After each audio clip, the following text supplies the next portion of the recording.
January the 29th, 2020. Update, guys, on a couple of different things about this coronavirus. One is information coming in not long ago, and it's reporters claim they have proved China lying about virus death toll. This is from Zero Hedge. It says several epidemiologists have suggested that many of the deaths caused by the coronavirus that surfaced in Wuhan last month have probably slipped through the cracks, either having been misdiagnosed or deliberately attributed to something else. And that's what people were reporting. They said they just died of pneumonia or the flu. Many suspect that Beijing is concealing the true extent of the outbreak, and now one reporter claims that a Chinese media organization has found proof.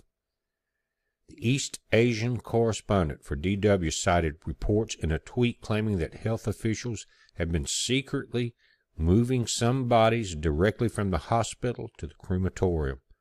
And this reporter puts his name here, William Yang, again with DW, says without properly identifying these patients, which means they are patients who died from the virus but not adding to the official record. That shows the current death toll of 133 that we are seeing is way too low.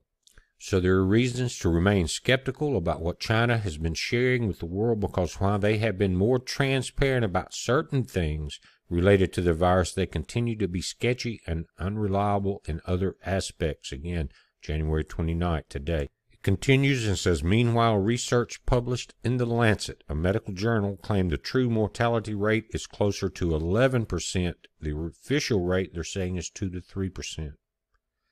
The latest clinical report of 2019 COVID-99 patients from Wuhan Hospital reported a key group of patients progress rapidly to ARDS, septic shock, and multiple organ failure. Guys, this is not normal. If they're lying about the death toll, then it's likely they also know the true numbers of infections is much higher than the official number. Remember in the video today, they were now basically, I guess, doing a social media score to where they would even test you or not. Only certain people were doing it because one reason they didn't have enough kits because they're overwhelmed, and it's selective. It's a selective culling of the herd. Let me show you something else. Now, this is a chart. It's from Bianco Research, mapped out in the geometric progression of coronavirus cases. We're on track for 100,000 in a week.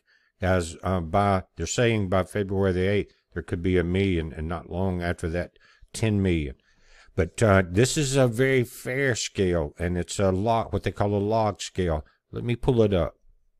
Now, at the same time that it's dangerous, let me explain how fair it is, because they're using reported numbers on cases of infection, okay? They're not going by the speculation that many of us know, and many reports are coming in now, that the true numbers are being subdued. But what they're doing, and this is what they're showing is January 19th, 24th, and 29th. But in the blue line, guys, this is the numbers coming in, and this report was done on the 27th. And if you look at it, now we're up on the total of the numbers being presented at over 6,000. But on the 27th, it was 4,515. On the 26th, 2744. On the 24th, 127.87. What they're saying is this, very important, in the top line. Infection growth is following a geometric progression of 53% a day. The RO number, 2.0 to 2.5, or, if you want to look at it like this, for every infected person infects 2 to 2.5 people. So 10 people would be 20 to 25 people if this scale is accurate. But they're using the numbers in the blue line. And so what they did was extend it in a geometric progression through time. Again, we think the numbers are very low, so you can count that into your total figures. And what they're saying now is by the 29th, which today is, that there would probably be about 10,000. Now, we will know in the morning or sometimes tonight what when the numbers come in. They usually wait to the day figure out or calculate it any way, whatever way they do it, and then let us know. But at 58 or 53% a day, by February the 3rd, that would be 100,000 people infected. By February the 8th, that would be 1 million. And they've taken this log scale out just a little further. Let's look at it. Again, same numbers in the blue line are the official numbers that were being given, and then geometrically progressed through time. Again, looking at February the 3rd at 100,000, a million, somewhere around February the 8th. But because at 53% a day, by the 14th, you're looking at 10 million. By the 19th, they're saying 100 million. And one of the officials came out and said that it would take at least 1 year to get a vaccine approved and tested. They've got some idea what it could be. Some people are saying they have one, but they can't release it until it goes through all of the tests and the approvals. We don't know if it's really going to work or not because there's so much hype coming in behind this. Now, this is the same chart with an added graph in it. In the top, it says, are people under quarantine the inventory for future infection growth? So you've got the scale, then the blue and the yellow that we've been looking at. And this goes back to just February the 3rd with 100,000 infections. But the quarantine, in the green. And we're looking at, again, this was done on the 27th here. That's when this chart came out. At 44,132, if you did the geometric progression, would be at 44,132 that were quarantined.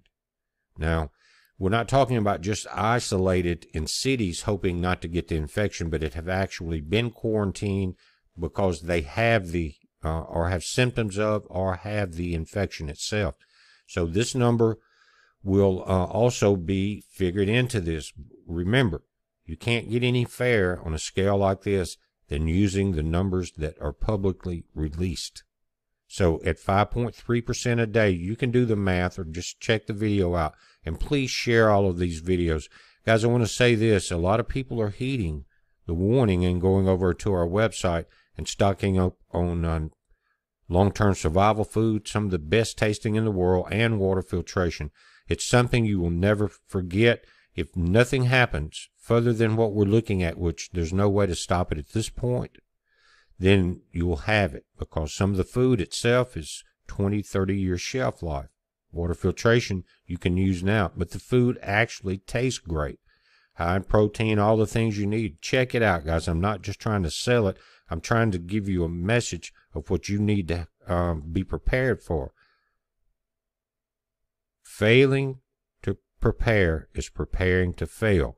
Do you want to be caught up in that chaos that we're seeing in the videos coming out of China to where you're getting kicked out of an Uber, you can't drive your car, or you get kicked out of an Uber if you're coughing trying to get somewhere to possibly get some food if there's any left?